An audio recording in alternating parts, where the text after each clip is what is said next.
is. Good morning, everyone.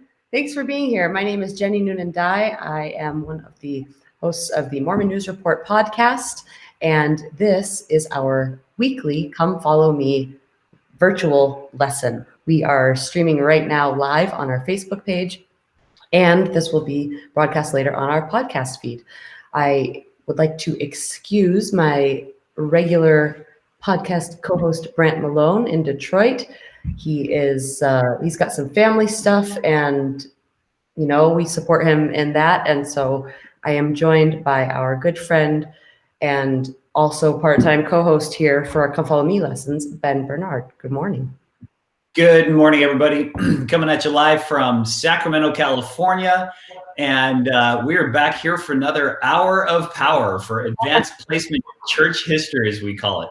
Thanks again for everybody that has joined in the past. We're so glad to have you here today. I hope that you feel welcome, hope that you feel safe, and hope that this is a good, nice little supplement to whatever your Sabbath worship. If you're coming at us today and joining us live in class, please leave us a comment in the chat telling us where you're coming from. But also, if you're hearing this later on in the podcast feed, we hope that this is helpful, whether it's before you actually read any stuff from Come Follow Me, or if this is something that you pick up after the fact and you're wanting to add to whatever you've already studied. We hope that this is helpful. As we mentioned before, this is not designed to completely substitute Sunday school. This is not an official church production. Like, this is not our calling. Our bishop didn't say, hey, go do a Sunday school class. 100% volunteer. This is just us doing our thing. So we're glad you're here, and hope that this brings a little bit of light to whatever darkness you may be in. Yes, thank you for all that. I had forgotten about the hour of power and the AP church history that we talked about before. I also want to, of course, mention that we are joined by my husband, John Dye. He is the one, for those of you joining us on the live stream, he's the one who's responsible for everything that you see on your screen. Good morning, everybody. So thank you for that, John Dye. And yeah, thanks to everyone who's chiming in. Amber in Mesa, Tyler in Alberta, Lucy in Utah, and Steve in San Diego. Thanks for joining us. If you're comfortable, like Ben mentioned, we'd love to hear not only where you're watching from, but if there's anything that stood out to you in this week's study that was something that maybe you hadn't noticed before. We talked about this in the past couple of lessons, how this is all stuff that we're reading in church history that seems to be stuff that we maybe are familiar with. It might be, more what am I trying to say? More frequently recited scripture. Mm-hmm. And as such, we might tend to make it a little bit rote when we talk about it. But, what we're trying to do here is dig a little deeper and look at it from different angles. And of course, that happens naturally throughout our lives as we study and, apply our own personal life experience. But we're also aware that for a lot of people, this might actually be your first time studying this in any form. And for that, we are glad that you're here. We welcome that. We're really glad about it. The lesson that John just had up there, it's Doctrine and Covenants, section 2, plus Joseph Smith history, verses 27 through 65. We did 1 through 64 for last week's lesson, and DNC 2 is rather short. It's tiny, just a few sentences. There's really not a lot to it, and it's kind of weird. It's one of those we mentioned last time that the DNC was not written chronologically. Right. And there's a lot of stuff that's kind of out of context, and it's just like this compilation. It's like grabbing a summary of some articles of some things that were said. And if you're paying attention to the chapter headers or the section headers at the very beginning, you realize there's a lot of time that has passed. Mm-hmm. So as we get into this section, I hope, and one of my wishes for anybody that's listening to this, or if you're watching this after the fact, is that you would take the time to examine some of the other things that are in the history and the stories around this. Mm-hmm. And this is a good chance to introduce you to this week's Doctrine and Covenants study tool. Now, if you listen to our last episode, you will be familiar with the concept of church history pro tools or pro tips. Last time we said, when you're studying church history, or whether you're a seasoned veteran or if you're a complete rookie and this is the first time, it can be helpful to learn some additional tips along the way. So last time we talked about stuff like learning the difference of past versus history. We talked about how there's always more to the story and we should assume positive intent that'll help us. This week, I want to introduce something new that hopefully would be beneficial. And I want to frame this up with a story. For anybody that is listening, for example, welcome Nancy from Ohio and Chris from Las Vegas and Deanna, I hope I'm saying that right, Deanna, from West Virginia. So glad to have you here. I want you to think about a time in your life when you saw, can you remember the first time that you ever saw an elementary school teacher, like when you were a little kid? If you've ever saw your teacher outside of a classroom setting, do you guys remember that? John and Jenny, do you remember the first time, like, I don't know, like third, fourth, fifth grade, and you ever see your teacher that you normally only saw in school, and then maybe you bumped into them at a grocery store, or you saw them at a ballpark? Did that ever happen to you? So it did to me. Also for John, our parents were elementary school teachers. Yeah, you want to talk about whack? That's seeing your own parents outside of a school setting. Well, so there's that weird feeling of kind of discombobulation, right? Like I'm reminded of a quote in the movie Mean Girls when they say, seeing a teacher outside of school is kind of like seeing a dog walk on its hind legs. Like, you know that it's capable of doing it, but your brain is like, this is not real. Like, this is not the way that it should be. Absolutely. Yeah. They went cool. Yeah, exactly. You were supposed to fit into this one box. The reason that I bring this up is because church history, when we study it in a Sunday school classroom setting, has been pared down to just a tiny tip of the iceberg. Like the stuff, if all you read is just what's in the Doctrine and Covenants and just what's in the Come Follow Me manual, you will be getting only a tiny, tiny, tiny little slice of what's actually there. Now, part of this historically has just been a straight up logistical challenge because the church did not have the time or the resources to publish everything about church history for all members everywhere in every possible language. It simply wasn't there. They said, you know what, let's just give them a little manual. We can print those out. Thankfully, we have all kinds of tools like this, and we've got internets, and we've got apps, and we've got libraries, and we have tons of stuff. So I'd like to introduce just briefly some new additional church history resources to just let you know that they're there. We don't have time to dive into every one of them, but this may be considered a first kind of highlight tour of some of the things that are actually out there. The things that I want you to know about this week are the entire series of the Church Doctrine and Covenants study tools. Now, this is comprised, if you're looking on the website, of 4 additional things: the historical resources, Joseph Smith's revelations, and the revelations in context, and the Joseph Smith Papers podcast. Now, the reason I say this is on the website is different because in the app, in the Gospel Library app, it does not have a direct link to the Joseph Smith Papers podcast. And like we see in this image, if all we've done before is just Doctrine and Covenants and whatever's in the Come Follow Me lesson, you'll realize there's a whole lot of more that's there. So let me give you a quick tour of how these work. And I've got some pictures up here on the stream to show you where you can find these. If you go to churchofjesuschrist.org or lds.org and you sign in and you go to libraries, you've probably seen there's section right up front about Jesus Christ scriptures. Over here on the right, in the top right corner, is a section that simply says Doctrine and Covenants, simply says Restoration and Church History. It's got the image of the Nauvoo Temple. If you click that, you will then see Proclamation on the Restoration. You'll see Saints Volume 1 and 2. You'll also see a new section called Doctrine and Covenants Study. And inside that Doctrine and Covenants Study is where we have an absolute gold mine of new resources. This is where we have historical resources, the Joseph Smith's revelations, and the revelations in context. Now, let me kind of explain just briefly about what each of these are. The historical resources is basically like, think of it as a Wikipedia for just about everything that we have so far about church history at the time. It's images. We've got the quotes. We've got the artwork. We've got content from the Joseph Smith Papers Project. We've got the books of actually saints. We've got revelations in context. We've got the gospel topics essays, the podcasts, the maps, infographics, artwork, all that kind of good stuff. And the cool thing is that this is actually designed as a supplementary manual to go along with your Come Follow Me stuff. So as you're looking at that section called historical resources,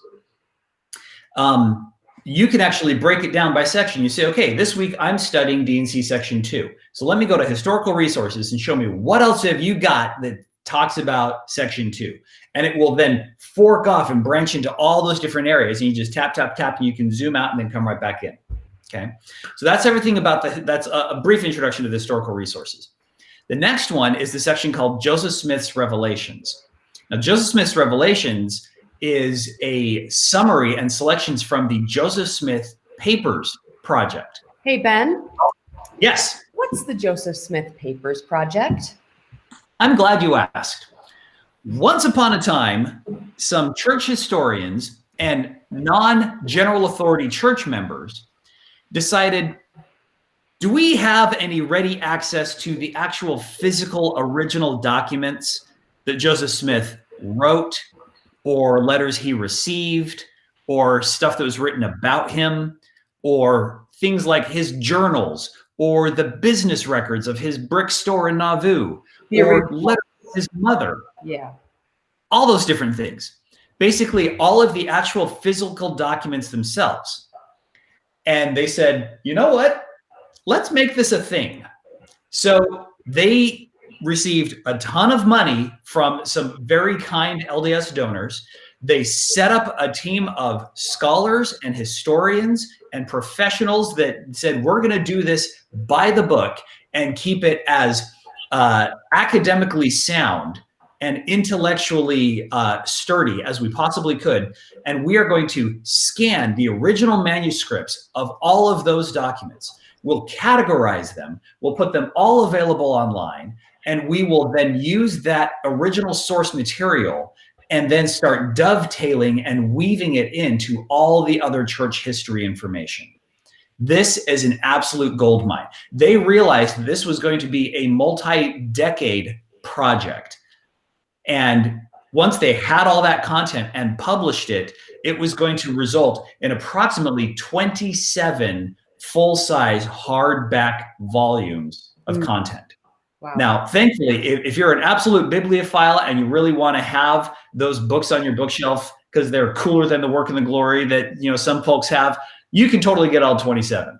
That's a lot for me, and I'm pretty happy with just the stuff that's out there.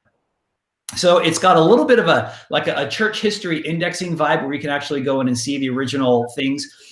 And what I like to do is find sections that I'm interested in. Like I went and looked at D&C section 2 for this week and actually found, we've got an image of it here, of one of the original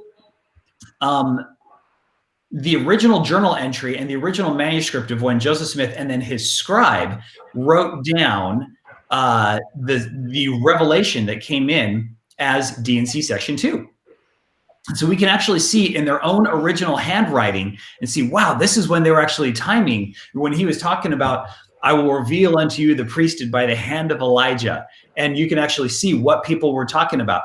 And in fact, there's a funny little note. There we go. This is a screenshot from the Joseph Smith Papers Project. This is the original manuscript of Joseph Smith history, including the text which later became known as section 2.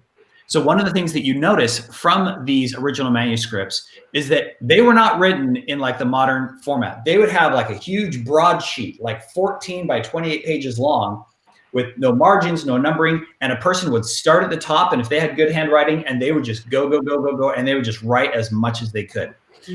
Now, you have to realize most of these folks were just dirt poor farmers. They had very little education. They were following the rules of good grammar as much as they could, but sometimes they got a lot of stuff wrong. In fact, in one of the earlier sections of this Joseph Smith history, you can see Joseph Smith telling the story about when Moroni first actually appeared, and Joseph Smith got the memory wrong. you can actually see the word Nephi written down first and then scribbled out, and then the word Moroni written in the margin.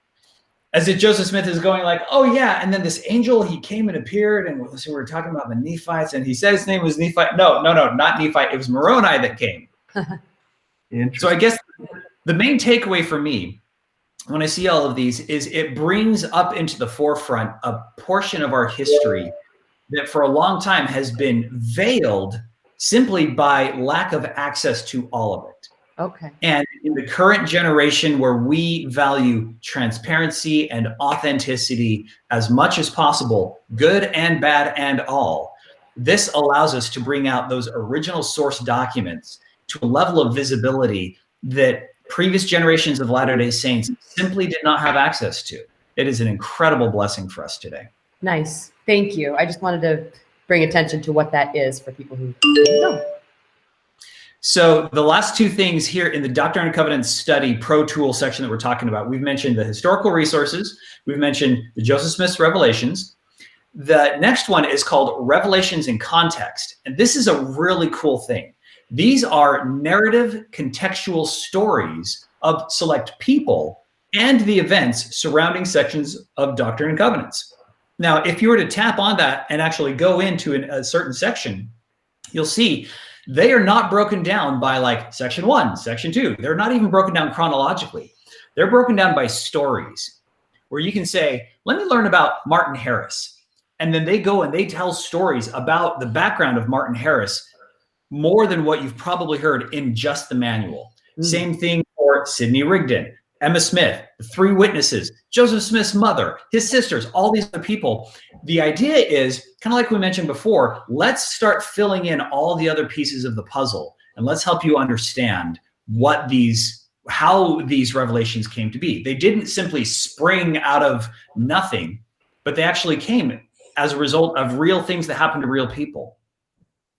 The fourth section and the final one that I'll talk about here is a link that they have on the website version of the Gospel Library, but it's not in the app.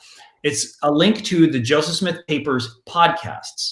So we mentioned earlier what the Joseph Smith Papers project was, right? Where we have all those source documents that have been scanned and they've all been kind of thrown in there, and you've got the 27 volumes.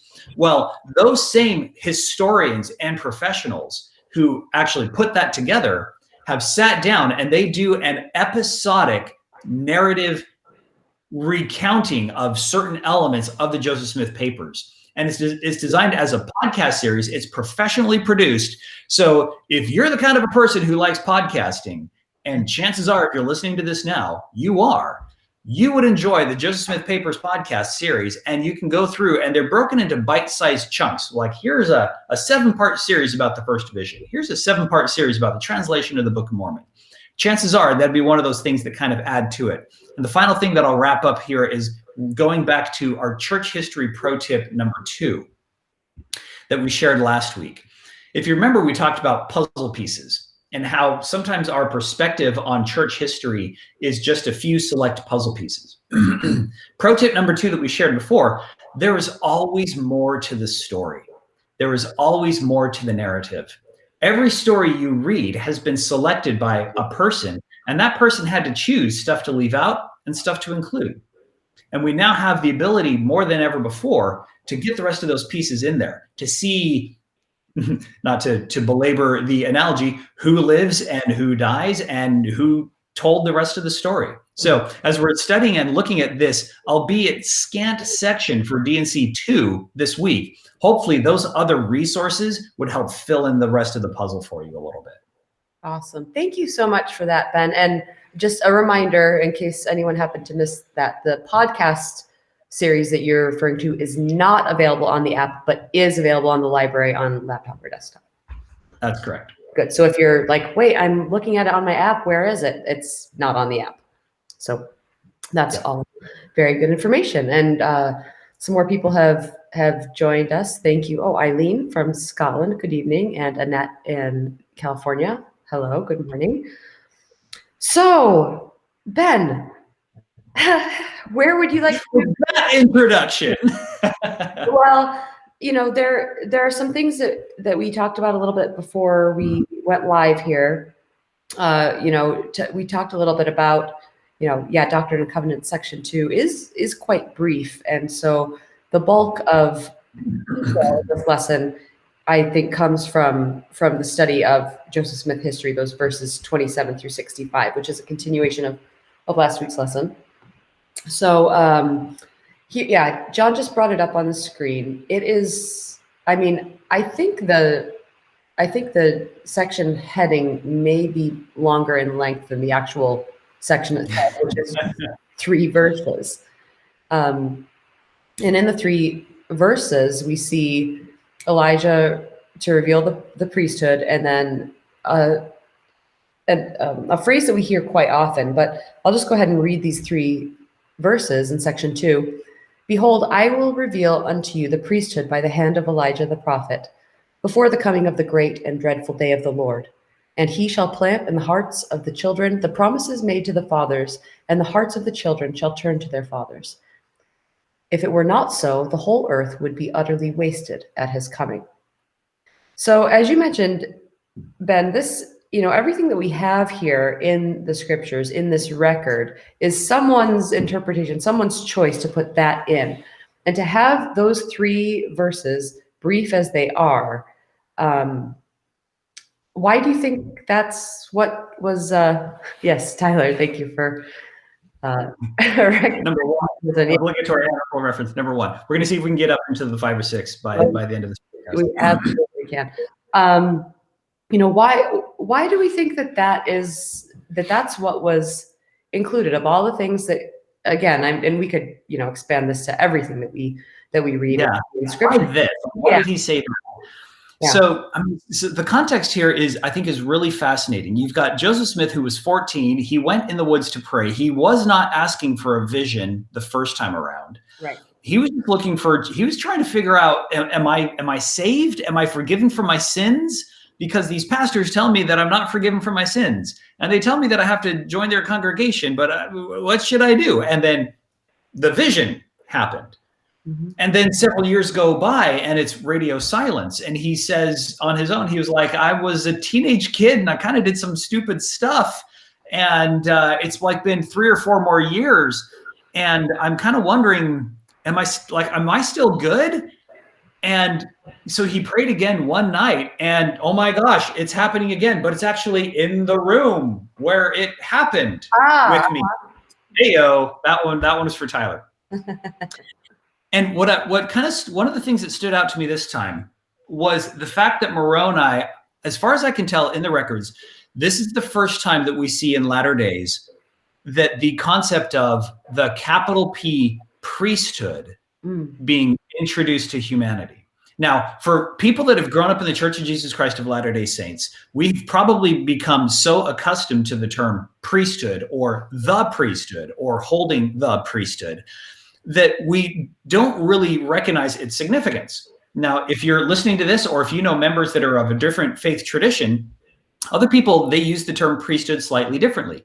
In a generic sense, lowercase p priesthood simply means any member of the priest class who was in charge of all of the religious affairs of a governing body. They were the priests, and that was their job. Like that was their full-time duty. And what's interesting here is Moroni is saying, this is something new that we need to help you understand. I am going to reveal unto you the capital P priesthood. This is going to be a completely new model of how God's authority towards man and how men and women are going to be using this. This is going to be gradually unfolded to you. And it's not going to make sense up front. This is me extemporaneous throwing extra stuff on there, but it's not going to make sense up front, and you're going to get it a bit at a time, and your understanding of it is going to gradually unfold.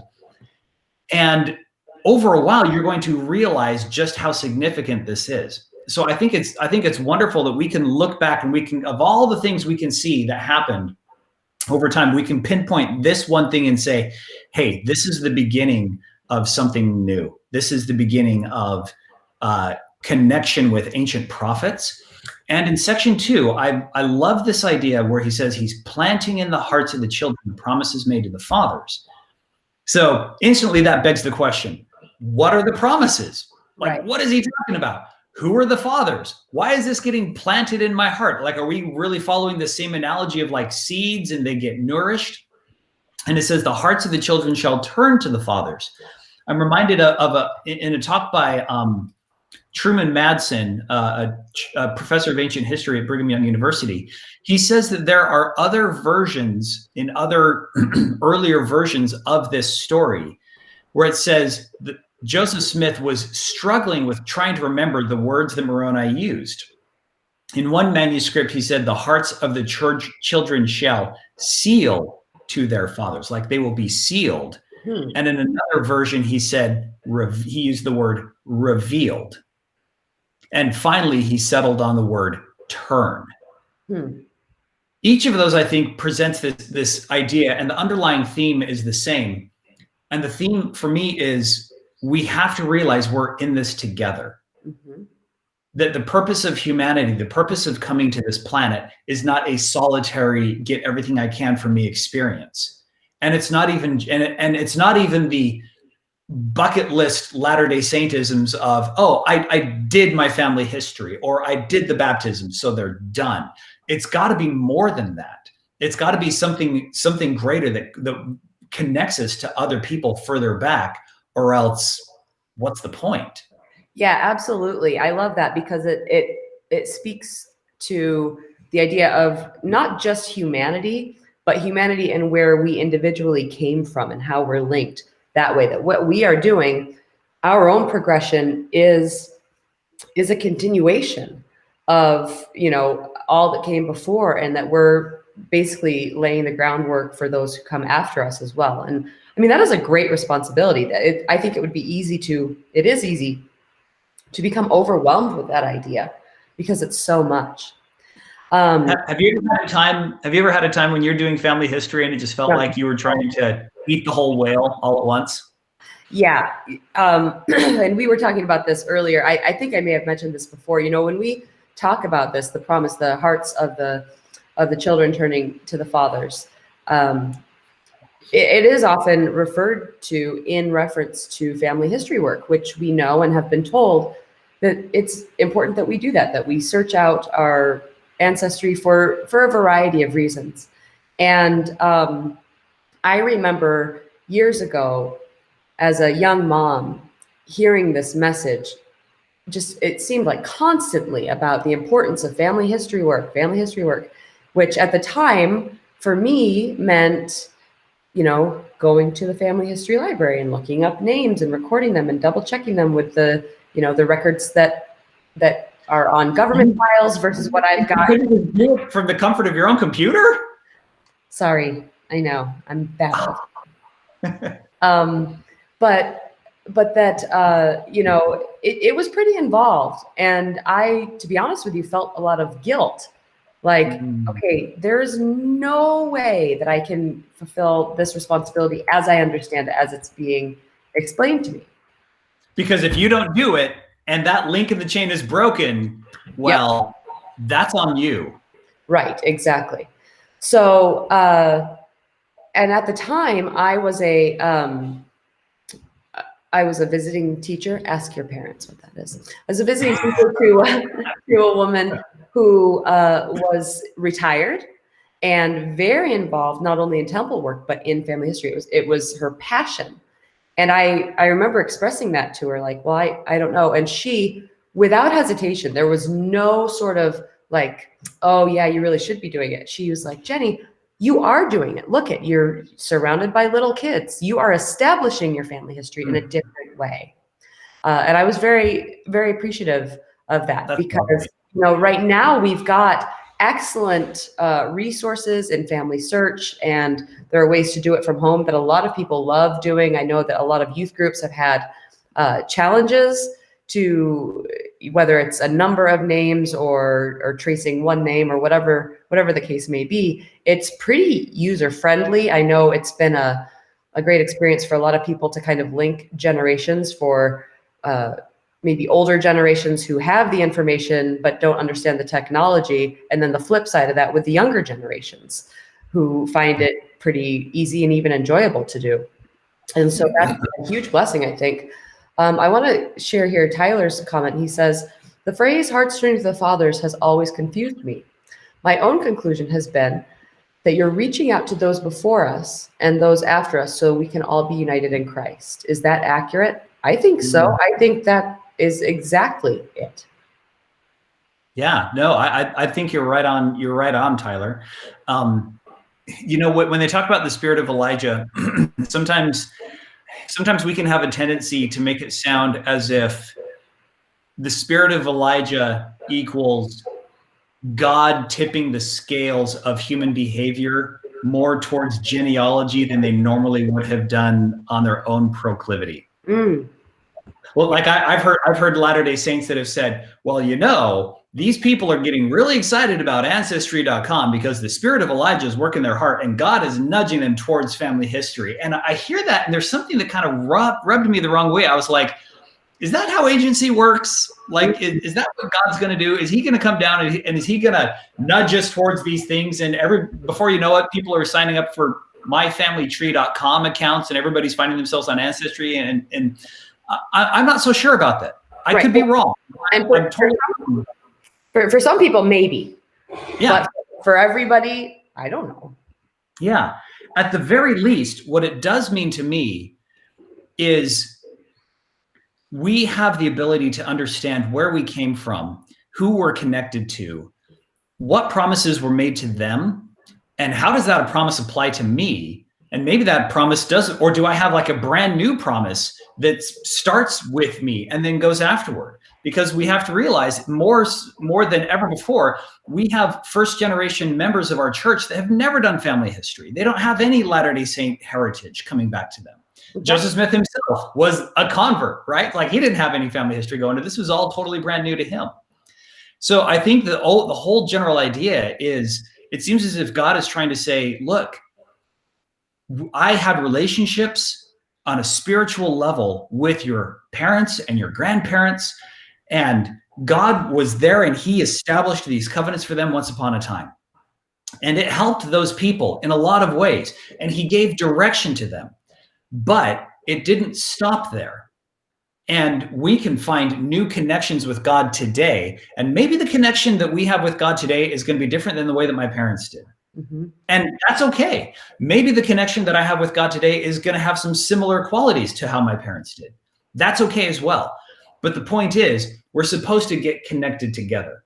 And this is more than just the physical type of linking. Like sometimes in our history, we talk a lot about you have to have, like I was saying earlier, you have to have every link in the chain done, right? Like you have to have every single person done. And I've felt that guilt before too. Like I would sit there on, Family Tree, and I'd go up a level and go up a level and go up a level. And I would, okay, here's my parents, my great grandparents. And then I realized that one of those great parents had a brother, and that brother had 12 kids. And those 12 kids had 2 or 3 wives, and all of a sudden the family tree just goes boom, and it goes out in every direction.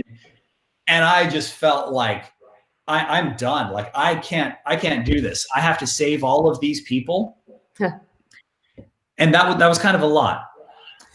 And then I realized that I don't have to save them. Right. They've already been saved. That is literally Jesus's role. That's his job. He is the Savior.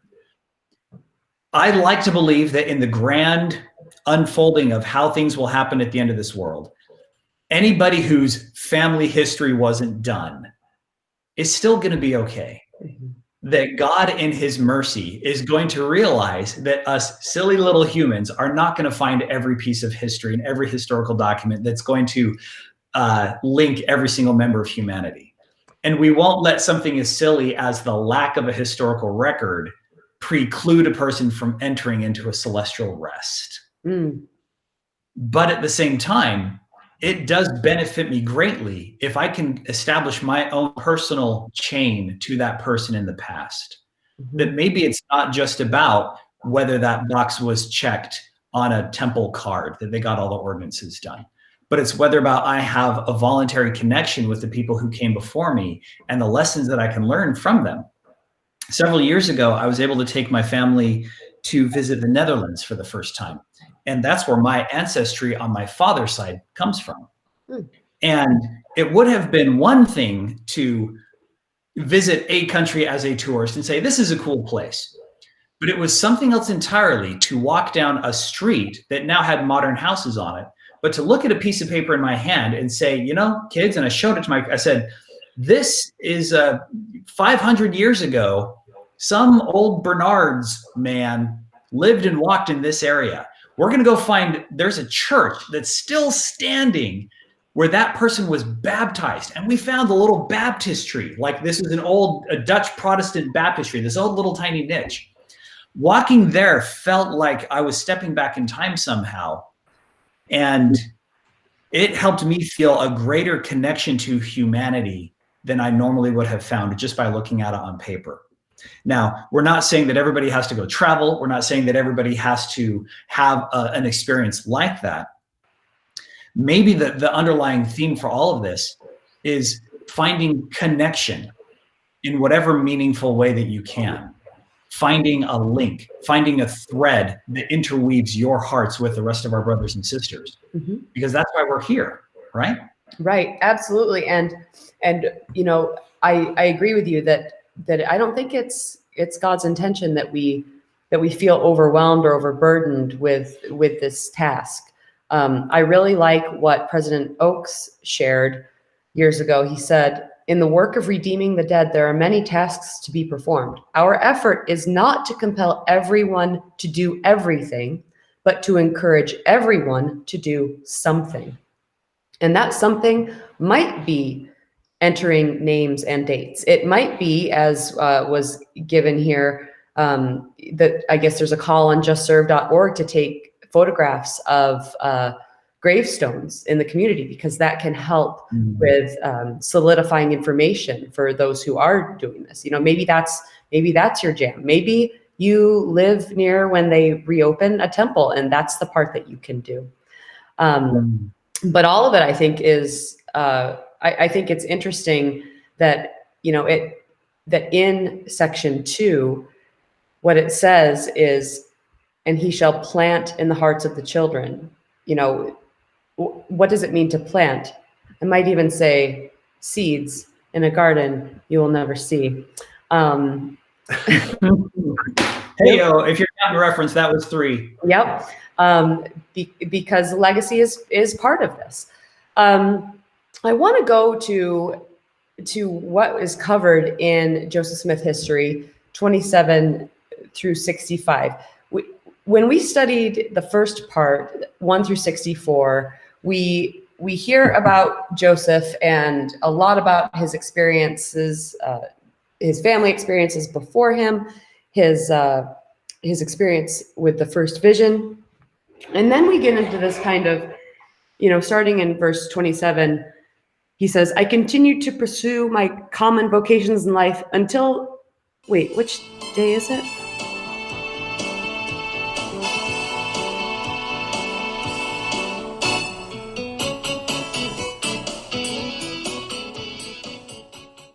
Oh, kids, ask your parents. Go find it on YouTube somewhere. Listen to it on Apple Music, Spotify. Click like and subscribe. Comment below. Ring the bell when we come. Ring the bell next time you hear a deep cut like that. Thanks for coming. And that's why we do this on a podcast and we're not Sunday school related. Yep. Be here all week. Tip your waitresses. So he says in verse 27, I continued to pursue my common vocations in life until the 21st of September, 1823. All the time suffering severe persecution at the hands of all classes of men, both religious and irreligious, because I continued to affirm that I had seen a vision.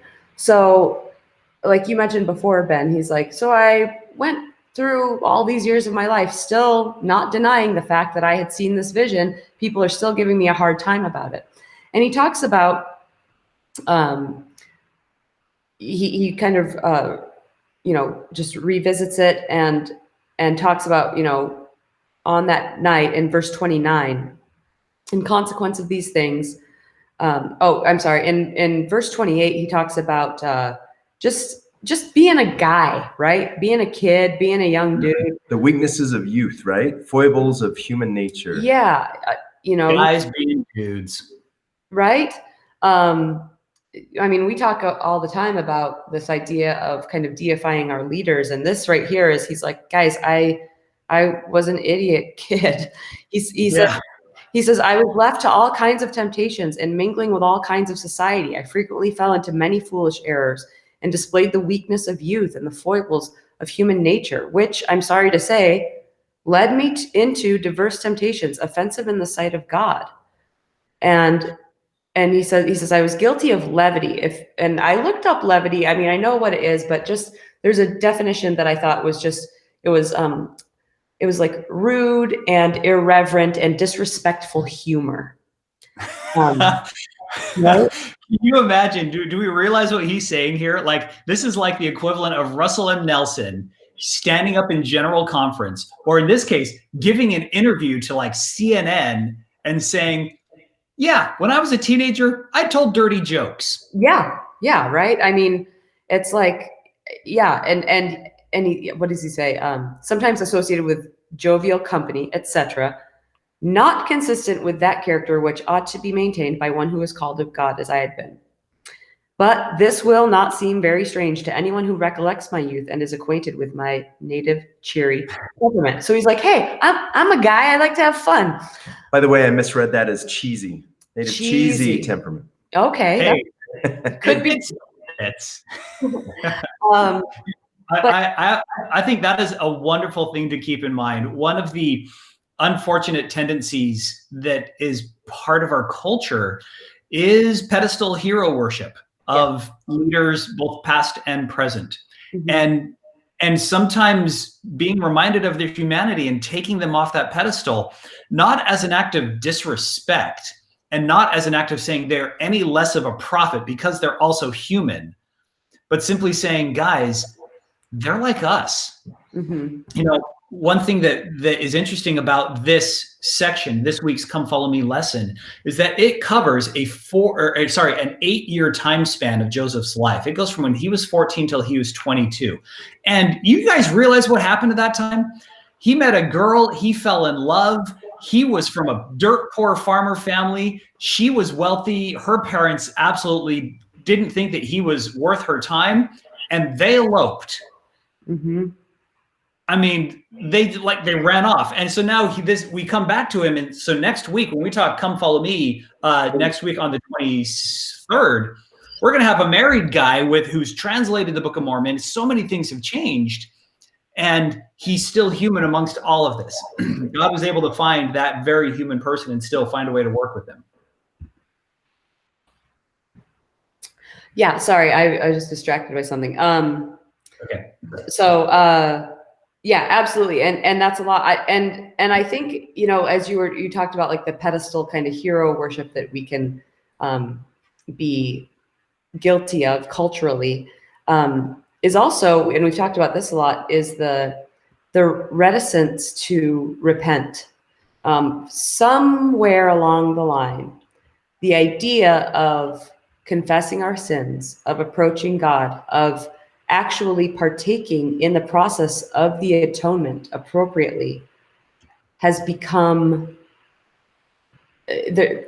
taboo in a way. Mm. And so I really like that it says here in verse 29, in consequence of these things, I often felt condemned for my weakness and imperfections when on the evening of the above mentioned 21st of September, after I had retired to my bed for the night, I betook myself to prayer and supplication to Almighty God for forgiveness of all my sins and follies, and also for a manifestation to me that I might know of my state and standing before him. For I had full confidence in obtaining a divine manifestation, as I previously had one. And I, you know, before we get into what happened as a result of that, I just want to take a minute to kind of, you know, honor that right there, and that it was a moment of private reflection and supplication, where he just really came to himself, you know, and looked at himself and his potential, and wanted to be square, wanted to be right with the Lord, and took that time to say, I'm sorry, I've done these things, I do these things, not just sins, but did he say my sins and follies. So, you know, not just mistakes, but kind of goofing around. And I think there's so much, I just delight in that idea that, that you can just say, hey, I'm sorry. I just had a moment of clarity in seeing what I can become in my own potential, and I want to be better. Can I have help, please? I really like that. It's that seeing your teacher outside of school moment, when at first it can feel jarring, but deep down inside, we also know that that's normal. Yeah. Yeah. When I was a missionary, one of my companions told a story of M. Russell Ballard visiting his mission and showing up on a Sunday afternoon. This was in the States. Mm-hmm. If you're from Utah, you've probably heard of a little basketball team called the Utah Jazz. Is that it? Yes, correct. And some folks kind of like what they do. They were in the playoffs that year. And Sunday afternoon, mission office, in walks M. Russell Ballard. M. Russell Ballard looks around and sees a television and looks at one of the missionaries and says, hey, does that TV work? And the elder was completely surprised. And he's like, yes, sir. I think so. And as the elder told it, President Ballard or Elder Ballard looked at him and said, well, come on, kid, don't be dumb. Turn it on. We got a game to watch. And the shock, the absolute shock of seeing that happen. And at the same time, it should be shocking. So, you know, leaders are allowed to be normal, which I guess means that I'm allowed to be normal, and it's okay to be human. And that's part of the purpose of why we're here. So now we're here up in this room. Moroni appears. Real quick, Ben. Something seems to have happened. I just want to make sure, for those of you who are participating on the live stream, if you are still there, will you leave a comment or something, because I'm not sure what happened there. We think we're still live. We lost our numbers though. So if you're still out there listening, just type anything in the comments so we know you're there. Otherwise, we'll keep going. We'll just keep going. Here's the room for you, Ben, at least as it's reconstructed. Yeah. Awesome. So Joseph is up there. He's got a handful of brothers and sisters. He's in the middle of praying, and the light appears. And here comes this huge vision, and it's an angel, and he's a messenger. And now Joseph realizes that this work is really serious, and things are going to change. And over the next several years, he now has experience after experience of trying to get these plates. He's trying to get the Urim and Thummim. He's trying to get all of this home, and trying to do so safely in a way so he can actually figure out how to translate this. One of the things that stood out to me in looking at this is that Moroni did not explain how he was supposed to get all of it done. You know, sometimes we say, oh, Joseph Smith was led by God to do this. Well, it was more like Moroni said, there's a box in the hill 3 miles away from your house. And whatever's in that box, find a way to get it home. Okay, peace out, I'm done. And then he left, and now here's Joseph going, and the first time he saw the plates, he says, oh my goodness, it's gold. And he reaches in and, you know, he gets zapped and he can't grab them. And he comes back year after year after year. And when he finally got them, oh, one of my favorite stories, he showed up at midnight, the night, finally, after 4 years of doing this, with his newlywed bride in the wagon with him. So if you read in the church, it's mentioned in Saints, and it's also mentioned in the history of Joseph Smith by his mother, where he went that night, and they were sitting at home, and he and his wife were talking about, okay, how are we going to do this? We got to get it home. Nobody can see us. So they wait till it was midnight. They ran outside. They borrowed their friend's horse and carriage without asking, because they didn't want him to know that they were going. And then Emma drove the carriage all the way out to Hill Cumorah, and then she sat there and waited in the dark by herself with farms around them, knowing that there had already been people that had been talking about violently trying to steal this gold Bible.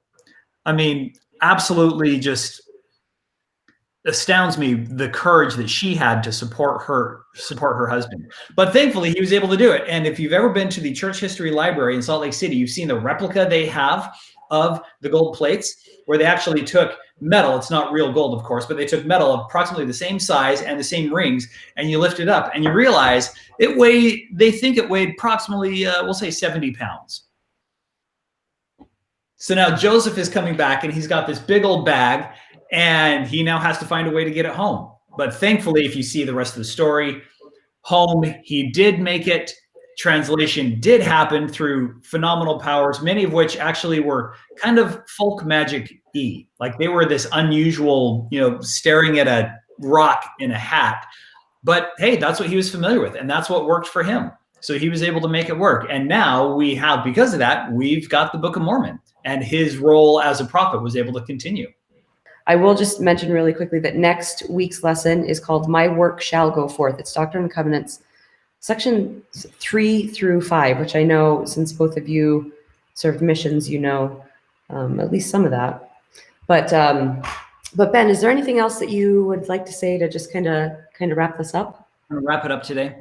One of the final things that Moroni mentioned at the end of section 2, when he says, I will reveal to people, the promises made to the fathers.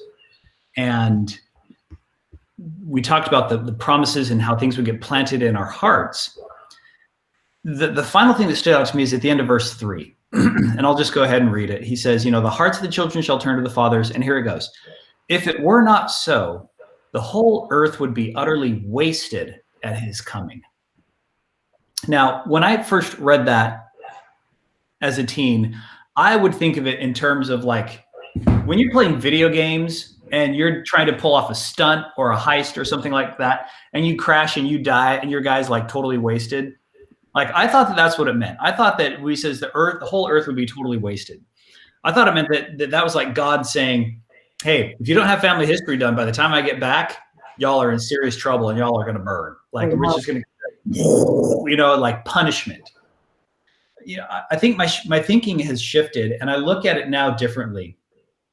In God saying, you guys, the point is connection. That's your purpose. And we need to help you understand, Dr. Strange reference, it's not about you.